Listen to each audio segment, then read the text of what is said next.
Hello friends, welcome to Teachers Empire. आज की इस वीडियो लेक्चर में मैं फिर से डिस्कस करूंगा कुछ उत्तराखंड एलटी के एग्ज़ाम के लिए टॉपिक वाइज कुछ एमसीक्यू को जो कि इंपॉर्टेंट होंगे उत्तराखंड के एलटी के एग्ज़ाम के लिए। ये सिलेबस के अकॉर्डिंग ही सारे क्वेश्चंस मैं ला रहा हूँ।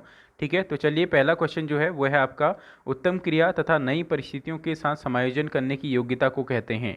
मैं फिर से रिपीट कर दूं कि उत्तम क्रिया करने तथा नई परिस्थितियों के साथ समायोजन करने की योग्यता को कहते हैं। ऑप्शन ए है आपके पास व्यक्ति या बुद्धि, इन दोनों में से ही आप मुझे एक आंसर बताइए। वीडियो को पॉज करके आप कमेंट बॉक्स में आंसर देंगे। तो जो इसका सही आंसर है वो ऑप्शन नंबर बी, बुद्धि कहा जाता है। ये किसी साइकोलॉजिस्ट की परिभाषा है, उसको क्वेश्चन की फॉर्म में लाया गया है। तो चलिए अब मैं बढ़ता हूँ दूसरे क्वेश्चन की ओर। ये क्वेश्चंस आपको बिल्कुल नए मिलेंगे इस चैनल पे और ये किसी भी बुक से नहीं लिए गए हैं। हमने खुद ही स्टडी करके इन क्वेश्चंस को बनाया है। जिस तरीके से यूकेएसएससी क्वेश्चन का टर्न कर रहा है, अभी आपने आयोग का पेपर भी देखा होगा कि किस तरीके के इसने क्वेश्चंस पूछे हैं। ध्यान रखिएगा, यूकेएसएससी सिलेबस का ही पूछेगा लेकिन थोड़ा सा घुमा के आपसे पूछेगा। तो ये क्वेश्चन है, शांति शिक्षा का संबंध है एनसीएफ 2009 से, एनसीएफ 2005 से, कोठारी आयोग से या राधाकृष्णन आयोग से। तो जो इसका सही आंसर होगा वो होगा क्या, एनसीएफ 2005 से। क्योंकि आपको पता है कि एनसीएफ 2000 नाम की तो कोई चीज़ है नहीं, ये आपको पता होना चाहिए, इसलिए आप इस ऑप्शन के साथ कंफ्यूज मत होइएगा। और ना ही कोठारी आयोग ने इस तरीके की कोई भी बात नहीं कही है। शांति शिक्षा का संबंध किससे है, एनसीएफ 2005 से है। आपको पता होगा कि जो एनसीएफ 2005 है उसमें इस बात की व्याख्या की गई है कि किस प्रकार हम छात्रों को मतलब महिलाओं से संबंधित शिक्षा दें और किस तरीके से जो स्कूल की व्यवस्थाएं हैं, मतलब वहाँ पे पेरेंट्स मीटिंग वगैरह कराई जाए और विद्यार्थियों को पिक्चरें दिखाई जाएं। इस तरीके की बात शांति शिक्षा के सेक्शन में कही गई है एनसीएफ 2005 में। ठीक है, बढ़ता हूँ अब मैं नेक्स्ट क्वेश्चन की ओर। पिछली वीडियो में आपका काफ़ी अच्छा रिस्पांस रहा। आपसे मेरी फिर से रिक्वेस्ट है, मैं लाइक और कमेंट के लिए बार बार ना कहूँ, इसलिए आप ज़रूर इसको लाइक करें। आप देख रहे हैं कमेंट करने में, मुझे नहीं लगता कि आपका टच करने में यार कुछ जाता है जहाँ से आपको नॉलेज मिल रही है। क्योंकि हम भी चैनल्स देखते हैं तो हम भी लाइक या कमेंट तो करते ही हैं, क्योंकि उससे हमारा ईगो बीच में नहीं आना चाहिए।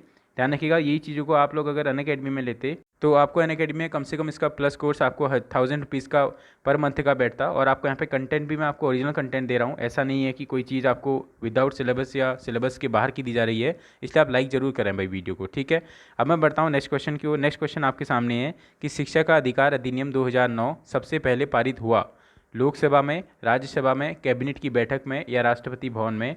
तो जो इसका सही आंसर होगा वो होगा ऑप्शन नंबर बी, जो शिक्षा का अधिकार अधिनियम यानी आरटीई आप जिसे कहते हैं, वो सबसे पहले कहाँ पारित हुआ था, राज्यसभा में पारित हुआ था।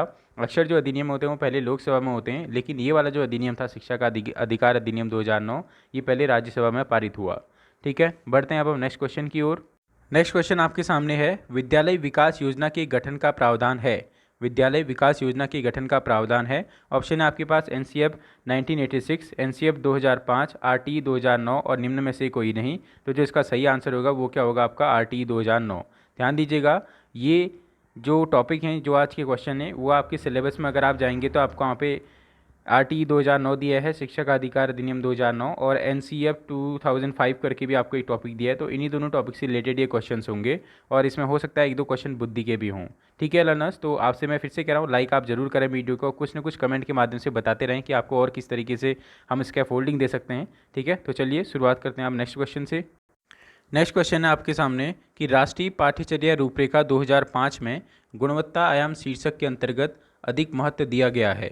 भौतिक संसाधनों को, शैक्षित एवं अभिप्रेरित अध्यापकों को, बालकों के लिए ज्ञान के संदर्भ में संरचित अनुभव को या बालकों के लिए संरचित अनुभव एवं पाठ्यक्रम सुधार को। तो जो इसका सही आंसर होगा, जो आपका गुणवत्ता आयाम शीर्षक है एनसीएफ 2005 के अंदर, ये बात करता है किसकी, भौतिक संसाधनों के सुधार की। ठीक है, इसके अंदर कहा गया है कि जो भौतिक संसाधन है विद्यालय में, उनकी मात्रा पूरी जरूर होनी चाहिए। उनका भरण जो भी है विद्यालय में किसी भी प्रकार से सरकार को करना चाहिए, क्योंकि वो एक छात्र का भविष्य निर्धारित करते हैं और भौतिक संसाधनों से ही बालक करके सीखने की पद्धति पर भी चलता है। नेक्स्ट क्वेश्चन आपके सामने है कि राष्ट्रीय पाठ्यक्रम रूपरेखा 2005 में शांति शिक्षा को बढ़ावा देने के लिए कुछ क्रियाओं की अनुशंसा की गई है। पाठ्यक्रम रूपरेखा में निम्न में से किसे सूचीबद्ध किया गया है। ऑप्शन है आपके पास, महिलाओं के प्रति आदर एवं जिम्मेदारी का दृष्टिकोण विकसित करने के लिए कार्यक्रम आयोजित किए जाएं। दूसरा, नैतिक शिक्षा को पढ़ाया जाए। तीसरा, शांति शिक्षा को एक अलग विषय के रूप में पढ़ाया जाए। तो जो इसका सही आंसर होगा, अभी हमने इससे रिलेटेड एक क्वेश्चन पढ़ा था कि यूकेएसएससी कैसे बेसिस से क्वेश्चन पूछेगा, वो मैंने आपको क्वेश्चन बना के दिया था।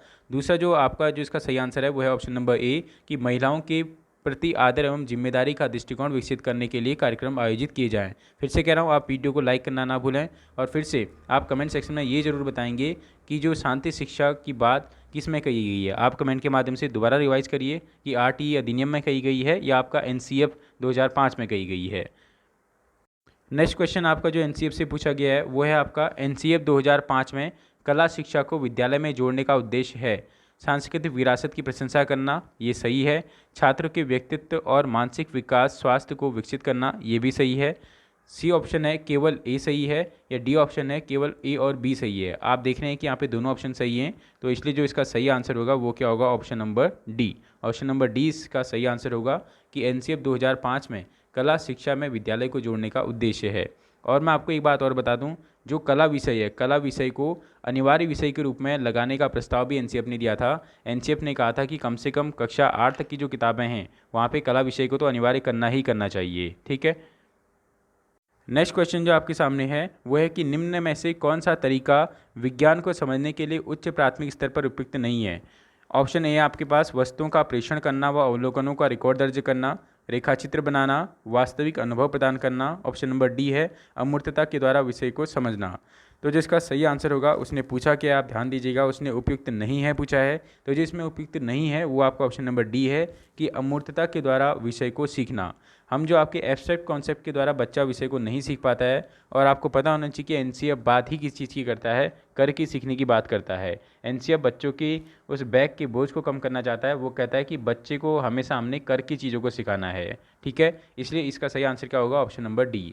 लर्नर्स, मैं फिर से कह रहा हूँ कि आप इसको लाइक करना ना भूलें अगर आपने अभी तक लाइक नहीं किया है, और सब्सक्राइब आप कर लीजिए क्योंकि 20 तारीख तक तो लगभग, जहाँ तक मुझे लग रहा है, अगर आपका रिस्पांस अच्छा रहा तो इसी तरीके की साइकोलॉजिकल के क्वेश्चंस, मैं साइकोलॉजी के क्वेश्चंस लाऊंगा इसमें, और वो भी सिलेबस के अकॉर्डिंग ही लाए जाएंगे।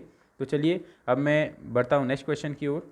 नेक्स्ट क्वेश्चन आपके सामने है कि राष्ट्रीय पाठ्यचर्या रूपरेखा 2005 में बहुभाषा को एक संसाधन के रूप में समर्थन दिया गया है क्योंकि यह एक तरीका है जिसमें प्रत्येक बालक सुरक्षित महसूस करे, भाषागम पृष्ठभूमि के कारण कोई भी बालक पीछे न छूट जाए। ऑप्शन नंबर सी है आपके पास यह बालकों को अपने पर विश्वास के लिए प्रोत्साहन देगा।